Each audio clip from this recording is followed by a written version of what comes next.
Hello friends, स्वागत है आप सभी का टेक्निकल एनालिसिस के नए वीडियो में।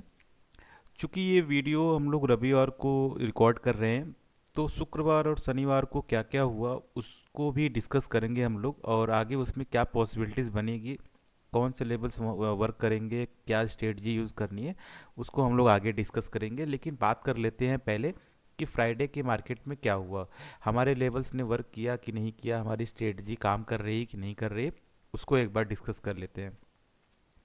देखिए, ये कैंडल जब बनी थी थर्सडे के दिन, एक बृहस्पतिवार की एक्सपायरी के दिन जब ये कैंडल बनी थी, तो हमने कहा था कि जो लेवल्स इंपॉर्टेंट होने वाले हैं वो 25,500 है और 25,660 है।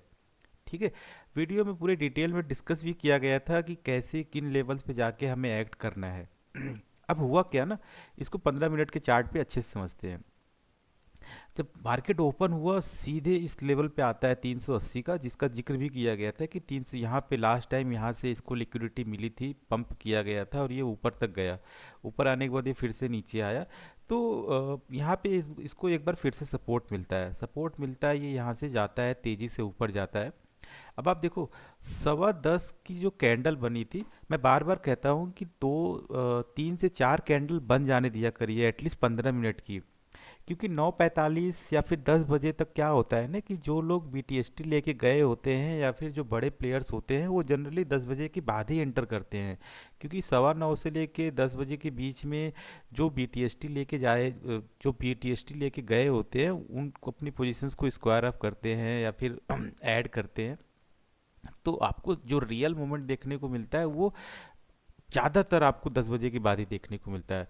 तो कभी भी आप जब एंटर किया करिए तो स्टार्टिंग में ही अपना पूरा व्यू मत बना लिया करिए। क्योंकि आप अगर कोई मार्केट ओपन होने से पहले अगर आप कोई व्यू बनाते हैं ना कि आज मार्केट गिरेगा, आज मार्केट ऊपर जाएगा, तो आप बायस्ड हो जाते हैं, आप उसी तरीके से मार्केट को देखने लगते हैं, फिर वहाँ पे आप कैंडल्स को या फिर मार्केट स्ट्रक्चर को नहीं देखते हैं। तो जब देखिए चौथा कैंडल ये 25,500 के ऊपर निकलने लगा, तो यहाँ पे ये सस्टेन भी किया 25,500 को। तो हमारा फिर वहाँ पे जो लेवल्स गेम में आ जाता है 25,660 का। ठीक है। 25,660 इंपॉर्टेंट रेजिस्टेंस है, टफ रेजिस्टेंस है, इसको भी हमने मेंशन किया था। लेकिन अब उस लेवल पे आपको रिएक्ट कैसे करना था। देखिए, कभी भी जब भी आप सपोर्ट या रेजिस्टेंस फाइंड करते हैं तो आप एग्जैक्ट उस लेवल के आसपास नहीं एंटर करते हैं। मतलब अगर 660 है तो आप 660 का वेट नहीं करते हैं, आप तो 20-30 पॉइंट 40 पॉइंट जितना आप उसके नज़दीक में जाओगे, नज़दीक में एंटर करने की कोशिश करोगे, रिस्क आपका कम हो जाता है। तो आप 630 640 620 पे भी एंटर कर सकते थे। हम लोगों ने 25,600 का पुट 98-99 रुपये पे एंटर किया था, और छोटे स्टॉप लॉस पे हम लोग को बढ़िया टारगेट 60 पॉइंट का मिल गया था। तो यहाँ पे आप एंटर करते हैं सीधे 100 पॉइंट का डिक्लाइन देखने को मिलता है। ठीक है। तो ये अब एक चीज़ और मैं आपको बताता हूँ कि जैसे जब भी कभी मेजर रेजिस्टेंस या फिर मेजर सपोर्ट की बात की जाए ना, तो कोशिश ये किया करिए कि पहले अटेम्प्ट में एंटर किया करिए। क्योंकि पहले अटेम्प्ट में क्या होता है ना कि वहाँ पे आपको मिल जाता है, लो रिस्क में अच्छा रिवॉर्ड मिल जाता है। हम बहुत से आपको एग्जांपल भी दिखा देंगे, और इसके बारे में जब हम कभी स्ट्रेटजी इसके बारे में कि ट्रेड कैसे एंटर किया जाए, कैसे, जब इसकी अलग से वीडियो बनाएंगे तो इसमें उसको फुल डिटेल से डिस्कस करेंगे कि कैसे पहले अटेम्प्ट में एंटर किया जाता है और पहले अटेम्प्ट में सक्सेस रेट क्या होती है। ठीक है। तो जब आपने यहाँ पे पहले अटेम्प्ट में मिल गया आपको अच्छा खासा पॉइंट मिल गया, तो आप फिर दोबारा यहाँ पे एंटर करने का कोई सेंस नहीं था, क्योंकि मार्केट ऑलरेडी क्लोजिंग की तरफ बढ़ रहा था। ठीक है। तो ये फ्राइडे के दिन, अब चूंकि ये जो लेवल्स है, ये जो रेंज है ना 660 और 380 का, ये बड़ा इंपॉर्टेंट रेंज होने वाला है। आगे हम लोग इसको बताएंगे कि कब ये गेम में आएगा, कैसे इसको हम लोग प्ले करेंगे। ठीक है। अब हम थोड़ा सा बात कर लेते हैं कि फ्राइडे को क्या हुआ, सैटरडे को क्या हुआ। चूंकि मैं थोड़ा सा वेट इसीलिए कर रहा था कि कुछ चीज़ें फाइनल निकल के आए तो तभी हम लोग अप वीडियो को अपलोड करें। अब फ्राइडे के दिन क्या हुआ कि अमेरिकी सुप्रीम कोर्ट ने जो ट्रंप के टैरिफ के डिसीजन से उनको पलट दिया। चांसेस ये बहुत पहले से ही लग रहे थे, 9 जनवरी को डिसीजन आने वाला था, लेकिन वो फिर टल जाता है, 14 जनवरी को आने वाला होता है, फिर वहाँ से अगली डेट दी जाती है। और इस बार वही हुआ जो एक्सपेक्ट कर रहा था मार्केट, कि ये डिसीजन को पलटा जा सकता है। लेकिन अब हुआ क्या। देखिए, सारे न्यूज़ चैनल्स, मीडिया हाउसेस चिल्ला रही हैं कि वाह ये तो बहुत अच्छी न्यूज़ है, अब इंडिया को वो पैसे वापस करने होंगे जो एक्स्ट्रा टैरिफ के रूप में ट्रम्प गवर्नमेंट ने लिया था। ये पॉसिबल ही नहीं है भाई। वो ट्रम्प बिजनेसमैन आदमी है। वो एक भी रुपया अगर लौटा देगा ना तो वो फिर बिजनेसमैन काहे का। तो ये तो भूल जाओ कि वो पैसा वापस करेगा। अब उसने क्या किया कि वो जो इमरजेंसी एक्ट को लेकर वो बार बार अपना कार्ड खेल रहा है ना, उस कार्ड को उसने फिर से चला है। और वो 10% एक्स्ट्रा टैरिफ लगाया, फिर बाद में उसको एक्सटेंड करके 15% कर दिया है। तो इसकी पहले तो फेड चेयरमैन से नहीं बनती थी, अब इसकी सुप्रीम कोर्ट से नहीं बन रही। भाई ये किसी को जीने नहीं देगा, ये कुछ भी करने नहीं देगा। तो मार्केट में मैंने बताया ना कि कॉन्फिडेंस बाय के साइड में नहीं है। ये जितने लोग चिल्ला रहे हैं, जो लोग मीडिया हाउसेस बोल रही है ना, ये हाइप बनाई जा रही है आपको ट्रैप करने के लिए। आप बाद में इन सब चीज़ों में फंस के आप बाद में ट्रम्प को गाली दोगे। भाई ट्रम्प तो आपके काम आसान कर रहा है, सारी चीज़ें वो आपको मतलब देखिए शुरुआत के 3-4 महीने में ही पता चल गया था कि वो किस माइंड सेट से आया है। तो यहाँ पे आपको ट्रैप में नहीं फंसना है, आपको बाइंग की तरफ, अगर चूंकि डिसीजन आपका है, आप जा सकते हो बाइंग की तरफ या फिर जिस तरफ भी जाना चाहते हो आप जा सकते हो। लेकिन मैं क्या करूँगा कि मैं बाइंग की जगह मेरी स्ट्रेटजी अभी भी वही रहेगी, सेल ऑन राइज की। अब S G x Nifty show कर रहा है 300 350 पॉइंट के आसपास गैप अप शो कर रहा है। मुझे नहीं पता कि उतना गैप अप होगा कि नहीं होगा, क्योंकि बाद में जब ट्रम्प के डिसीजंस आए हैं उसके बाद हो सकता है कि उतना गैप अप ना हो, या फिर फ्लैट ओपनिंग हो, या फिर गैप डाउन भी ओपन हो सकता है। ठीक है। तो हम तीनों प्रोस्पेक्ट को डिस्कस करेंगे, तीनों पॉसिबिलिटीज़ को हम लोग डिस्कस करेंगे। अब देखिए यहाँ पे 570 के आसपास की क्लोजिंग हुई है। ठीक है। तो अगर फ्लैट ओपनिंग होती है, फ्लैट ओपनिंग होगी तो फिर से वो 660 का लेवल जो रहेगा वो गेम में आ जाएगा। 660 के ऊपर आपको 720 740 का वो नहीं करना है, आप सीधे वेट करना है 800 के आसपास का। ठीक है। 770 780 यहाँ से आप एंटर करना स्टार्ट कर सकते हैं अगर ये 660 को निकालता है तो।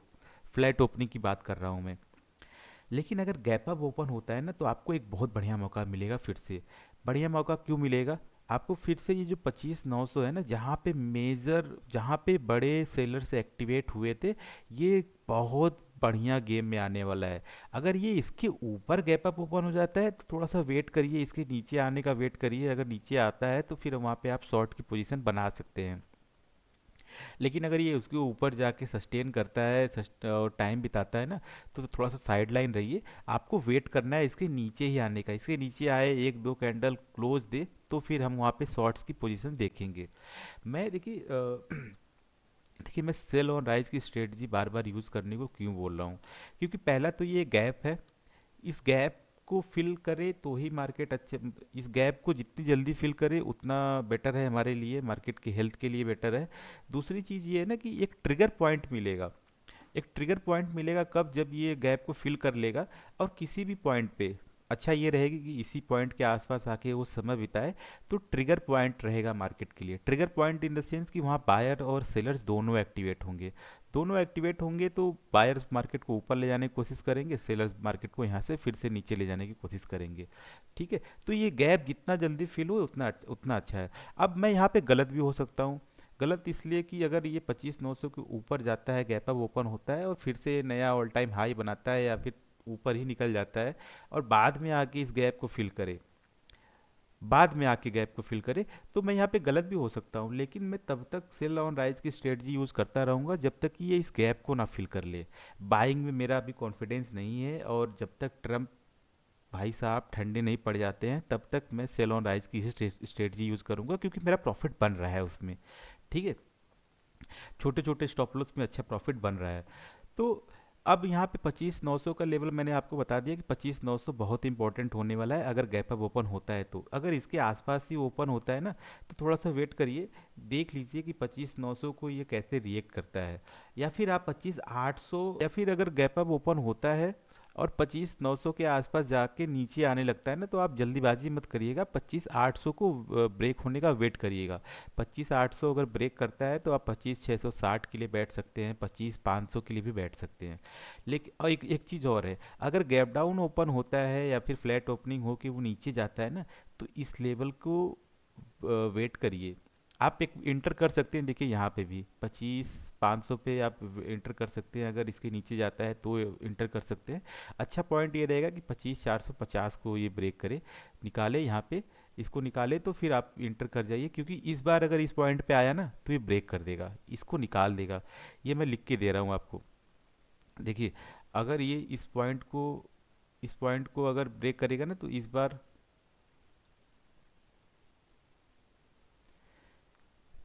देखिए अगर ये इस पॉइंट को ब्रेक करेगा ना तो इस बार ये कैंडल बन जाएगी, ये कैंडल बनेगी और इस गैप को फिल भी कर देगा। तो ये 380 का लेवल इस बार नहीं बच पाएगा। ठीक है, अगर इसको इसको नीचे आता है तो 380 के आसपास आता है तो ये लेवल निकाल देगा। ठीक है, तो हमारे लेवल्स क्लियर है, हमारी स्ट्रेटजी क्लियर है। तो हम लोग एक बार बात कर लेते हैं कि अभी के मार्केट पे हम लोग कैसे सरवाइव करें। देखिए, मैं सबसे पहला बोलूँगा कि आप लोग ओवरनाइट रिस्क मत लीजिए, कोई भी ट्रेड कैरी फॉरवर्ड में मत लीजिए, चाहे कितना ही श्योर क्यों ना हो, क्योंकि कुछ भी हो जा रहा है भाई। अभी ये पहले जैसा मार्केट नहीं रह गया है, जब तक डोनाल्ड ट्रंप है वो नहीं जीने देगा किसी को। ओवरनाइट ट्रेड में पूरा का पूरा कैपिटल आपका वाइप आउट हो सकता है, तो ओवरनाइट रिस्क मत लीजिए, पहली चीज़। दूसरी चीज़ ये है कि ये जब तक गैप ना फिल हो ना तब तक आप सेल ऑन राइज की स्ट्रेटजी यूज़ करिए। देखिए, ये गैप इतना इम्पोर्टेंट क्यों हो जा रहा है, इसको एक बार समझने के लिए आपको इस कैंडल के पीछे की स्टोरी समझनी पड़ेगी। ये कैंडल, इतना बड़ा जो कैंडल बनता है ना गैप अप के साथ में, तो इसमें जिन्होंने सेल किया होगा या फिर पुट बाय किया होगा वो एकदम से मार्केट से बाहर हो गए होंगे। ठीक है, और जिन्होंने प्रॉफिट, जिनको अनएक्सपेक्टेड प्रॉफिट हुआ होगा ना, बाय किया होगा जिन्होंने, उनको अनएक्सपेक्टेड प्रॉफिट हुआ होगा और वो भी मार्केट से साइड लाइन हो गए होंगे, क्योंकि जो एक्सपीरियंस रहे होंगे उनको पता होगा कि साइड लाइन होने में भलाई क्यों है। क्योंकि एकाएक वैक्यूम क्रिएट हो जाता है, जब सेलर्स नहीं रहेंगे मार्केट में तो आप खरीदोगे किससे, डिमांड और सप्लाई आएगी ही नहीं मार्केट में, तो ऑप्शंस में फिर वहाँ पे आप ट्रैप होगे। अब नए लोग क्या किए होंगे, जो नए ट्रेडर होंगे या फिर जो लालची ट्रेडर रहे होंगे, जिनको नहीं आइडिया रहा होगा ना, वो मार्केट देख के कि अरे यार 1200 पॉइंट चला गया, 1300 पॉइंट चला गया, निफ्टी अब यहाँ से 28,000 चला जाएगा, 30,000 चला जाएगा, वो यहाँ पे फंसे हैं भाई, लंबे से फंसे हैं, बहुत बुरे फंसे हैं। ये जो छोटे छोटे कैंडल ना प्रीमियम खा के गई है। ठीक है, अब आप देखो ये 3 दिन की मेहनत को एक कैंडल ने खत्म कर दिया, इनकी 3 दिनों की मेहनत पे पानी फेर दिया। तो अभी भी कॉन्फिडेंस नहीं है। देखिए, मैं ये नहीं कह रहा हूँ कि मैं सही हूँ या फिर सही ही हो सकता हूँ, मैं गलत भी हो सकता हूँ, लेकिन मेरा जो व्यू है वो क्लियर है कि मैं सेल ऑन राइज की स्ट्रेटजी यूज करूँगा, छोटा स्टॉप लॉस लूँगा, बड़े टारगेट को एम करूँगा।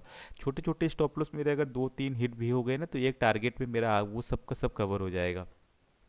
ठीक है, तो ओवरनाइट पोजीशंस मत लेके जाइए, इंट्राडे में प्ले करिए, इंट्राडे में अपने स्टॉप लॉस को मेंटेन करिए। टारगेट को आपको अगर बड़ा अचीव करना है तो स्टॉप लॉस को भी शिफ्ट करना सीखिए, धीरे धीरे स्टॉप लॉस को ऊपर लेके आएंगे ना तो जो आपकी हार्ट बीट है वो कंट्रोल में रहेगी।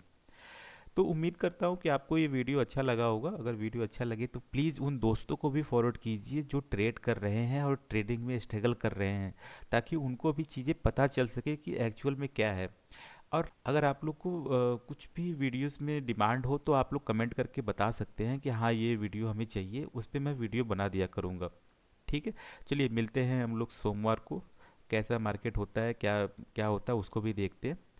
और अगर वीडियो अच्छा लगे तो लाइक और कमेंट ज़रूर करिएगा, आपका लाइक और कमेंट हमारे लिए बहुत इंपॉर्टेंट